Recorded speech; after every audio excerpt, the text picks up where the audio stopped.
Hey, what's up everyone? Today we're taking a look at Challenge 77, one of many RPG mags with EU-relevant RPG game supplements, in this case being as it was published in 1985, related to the West End Games D6 system. The supplement in particular, Pandora's Box by Peter Rausch. Good little summary here in the table of contents. A burned-out bulk freighter with some large holes in its hull lazily floats across a transparent still viewport of the character's ship. What secrets lie inside? For the true completists here, many of whom find these PDFs online, don't forget that on the second page of the table of contents here is actually an image from the supplement itself. It's just 2 pages long, won't take very long to get through. Here we go. There's that image again. Pandora's Box, a Star Wars adventure by Peter Rausch with art by Tim Holtrup. This is it right here. We have some of the mechanics for anyone actually running this campaign, some background, and some additional ideas for some fun during the campaign. I have to say, there's something here that reminds me, at least on the surface, of Death Troopers. And again, being published in 1995, elements of this are fairly prescient. We're dealing with a virus impacting this lost ship floating through space. And yeah, we'll get into what it is this is all about and what it is you're supposed to do.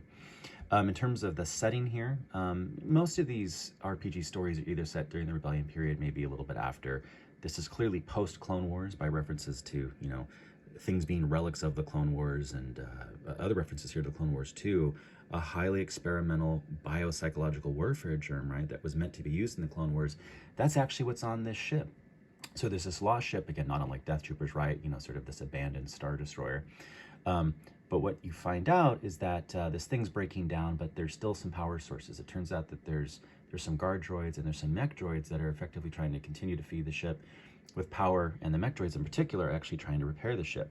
Now, it talks a bit about some sort of comic relief because there are some mech droids who aren't talking to others. Some are trying to repair parts of the ship that are broken, while other mech droids are stealing those parts in order to repair the ship, parts of the ship that they want to repair. So ultimately, there's just this infinite loop in which these mech droids just keep, you know, barely keeping the ship, you know, at survival status without actually doing anything to make it better, to actually get it to wherever it needs to go. But ultimately, you don't want it to go anywhere. You want this sucker to be destroyed because you don't want this deadly Clone Wars era virus to get out. It's got an impact on you. Now, unlike Death Troopers, it doesn't turn you into a zombie, but it definitely gives you hallucinations, to the point that down here it says if, you know, you're a character and you come under the influence, you know, that's going to obviously impact your chances at winning this campaign. Your first roll after being impacted can't be made, at least, you know, for an hour, for instance. So there's it's going to slow you down.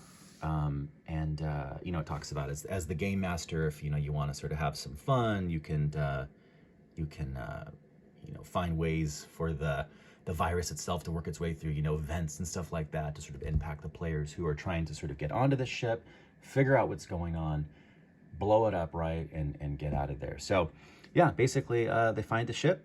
There's some droids you have to encounter. There's some mech droids you have to you know, make your way around. You've got to understand that this airborne virus can really pack a punch. It can make you start to hallucinate things. Ultimately, the ship has just had a black cloud over it its whole existence. Not only is it out there abandoned, being run by these Keystone Cop sort of mech droids who are just constantly sort of like making life hard for themselves, but the containment system inside is apparently it's a pretty old ship. The containment systems have been breaking down for 100 years, and again, one of the containers from the Clone Wars era with this virus is starting to sort of leak. It's leaking on you. Get in, get out. Try not to get affected, right? Try to blow the ship up. So, and that's really it, right? A fun 2-page adventure that works in conjunction with your West End Games D6 system.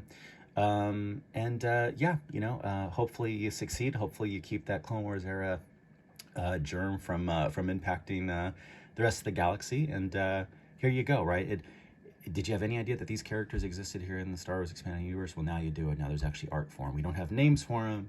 In some sense, they're you, right? So whatever you want to call them is up to you. But here are characters in this scenario, tracking down Clone War era ships and viruses, and hopefully sort of saving the day by destroying the ship. So many more Challenge RPG mags to come. Many more RPG mags with EU content in general to come in future videos. See you next time.